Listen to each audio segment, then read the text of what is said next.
Assalamualaikum warahmatullahi wabarakatuh. Perkenalkan, nama saya Isbul Waton dengan NIM C1C020047. Baiklah, pada kesempatan kali ini saya akan menjelaskan pada mata kuliah metodologi penelitian, yaitu pada bagian submateri analisis deskriptif. Masuk ke slide yang pertama. Pokok bahasanya yaitu ada 4. Yang pertama adalah satu, pengertian penelitian deskriptif. Yang kedua adalah langkah-langkah dalam penelitian deskriptif. Yang ketiga adalah jenis-jenis penelitian deskriptif. Yang keempat adalah kelebihan dan kelemahan penelitian deskriptif. Langsung ke slide yang pertama, selanjutnya yaitu pengertian penelitian deskriptif.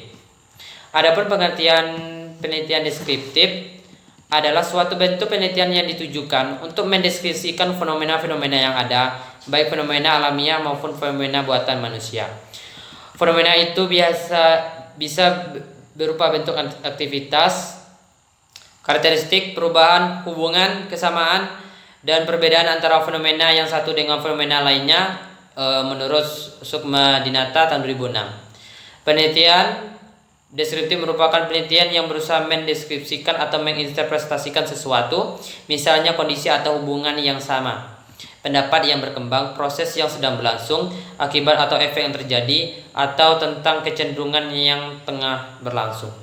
Menurut Fuhran pada tahun 2004 menjelaskan bahwa penelitian deskriptif adalah penelitian yang dirancang untuk memperoleh informasi tentang status suatu gejala saat penelitian dilakukan. Lebih lanjut dijelaskan dalam penelitian deskriptif tidak ada pelakuan yang diberikan atau dikendalikan, serta tidak ada uji hipotesis sebagaimana yang terdapat pada penelitian eksperimen. Lebih lanjut, penelitian mengenai apa dan bagaimana yang disebutkan dengan metode penelitian deskriptif ini akan lebih jelas bila mana kita melihat berbagai pandangan para pakar mengenai metodologi ini. Adapun slide selanjutnya yaitu langkah-langkah dalam penelitian deskriptif. Ada 8 langkah. Proses deskriptif dapat diikhtisarkan dalam langkah-langkah sebagai berikut. Yang pertama adalah 1. Identifikasi adanya permasalahan yang signifikan untuk dipecahkan melalui metode deskriptif. Yang kedua, membatasi dan merumuskan permasalahan secara jelas. Yang ketiga, menentukan tujuan dan manfaat penelitian. Yang keempat, melakukan studi pustaka yang berkaitan dengan permasalahan. Yang kelima, menentukan kerangka berpikir dan pertanyaan penelitian dan atau hipotesis penelitian. Yang keenam adalah mendesain metode penelitian yang hendak digunakan, termasuk dalam hal ini menentukan populasi, sampel, teknik sampling, menentukan instrumen pengumpulan data, dan menganalisis data. Yang ketujuh adalah mengumpulkan, mengorganisasikan, dan menganalisis data dengan menggunakan teknik statistika yang relevan. Yang kedelapan adalah membuat laporan penelitian. Adapun slide selanjutnya yaitu jenis-jenis penelitian deskriptif. Menurut Furkam tahun 2004 menjelaskan beberapa jenis penelitian deskriptif, yaitu 1.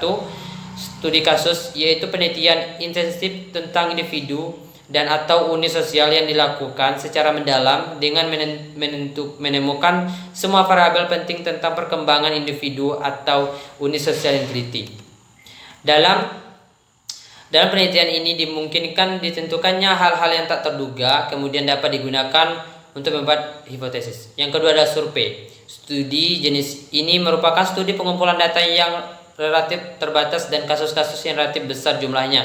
Tujuannya adalah untuk mengumpulkan informasi tentang variabel dan bukan tentang individu berdasarkan ruang lingkupnya. Sensus atau survei sampel dan subjeknya, hal yang nyata atau tidak. Sensus dapat dikelompokkan menjadi beberapa kategori, yaitu sensus tentang hal-hal yang nyata, sensus tentang hal-hal yang tidak nyata, survei sampel tentang hal-hal yang nyata, dan survei sampel tentang hal-hal yang tidak nyata.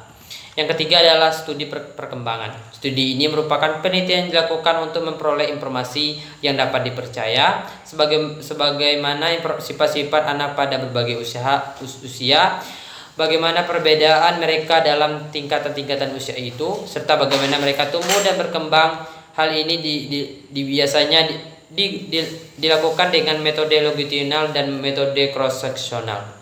Yang keempat adalah studi tindak lanjut, yaitu studi yang menyelidiki perkembangan subjek setelah diberi perlakuan atau kondisi tertentu atau mengalami kondisi tertentu.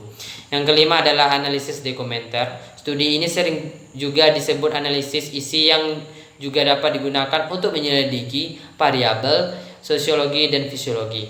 Yang keenam adalah analisis kecenderungan, Ya, ini analisis yang digunakan untuk meramalkan keadaan di masa yang akan datang dengan memperhatikan kecenderungan yang terjadi. Yang ketujuh adalah studi korelasi, yaitu studi jenis penelitian deskriptif yang bertujuan menetapkan besarnya hubungan antara variabel yang diteliti.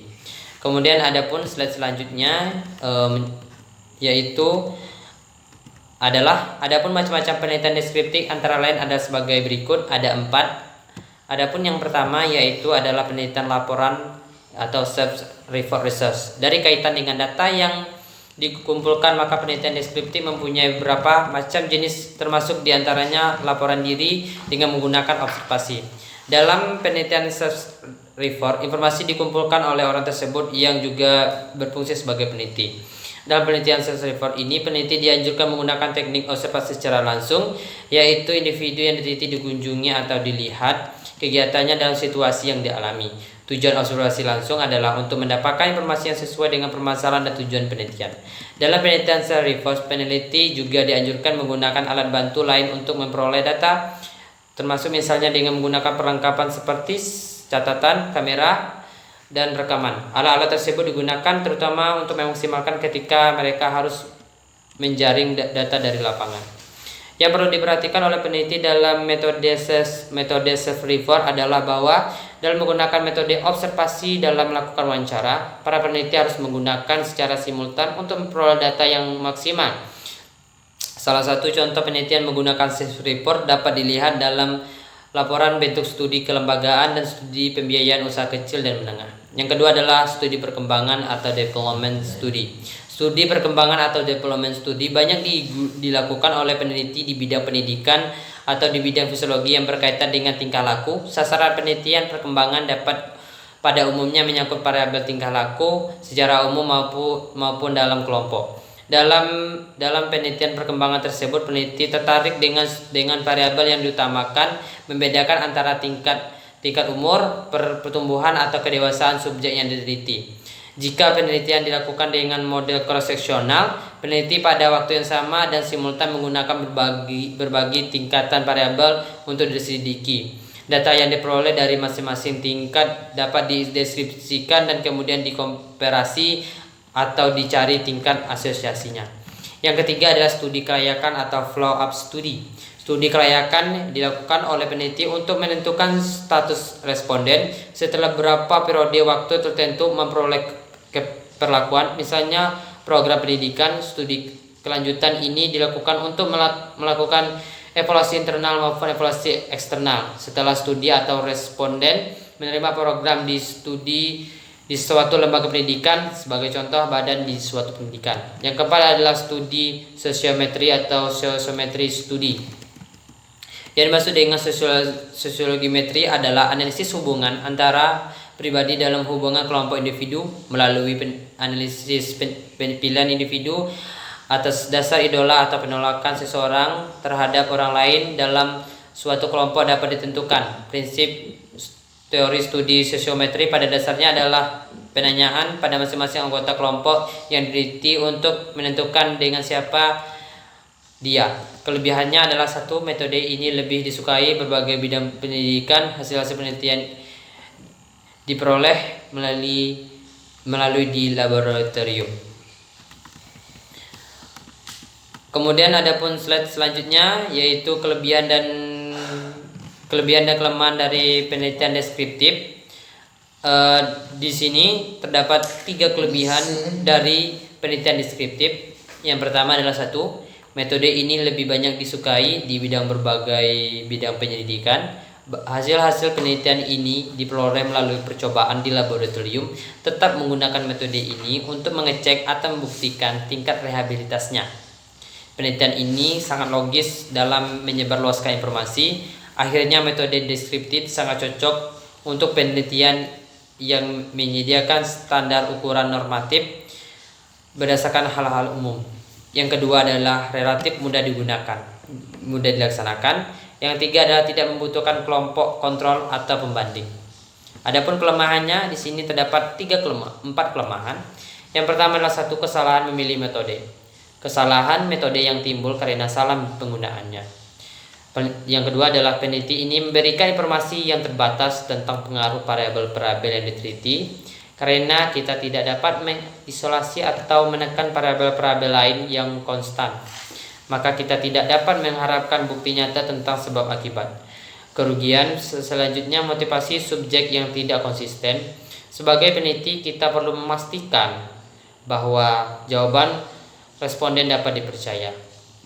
Yang ketiga adalah umumnya hasil peneliti hanya berlaku saat ini saja dan sudah tidak dapat relevan lagi di masa yang akan datang. Yang keempat adalah dituntut ketajaman berpikir dalam menjelaskan informasi. Baiklah, itulah penyampaian materi dari saya. Jika teman-teman belum subscribe channel saya, silakan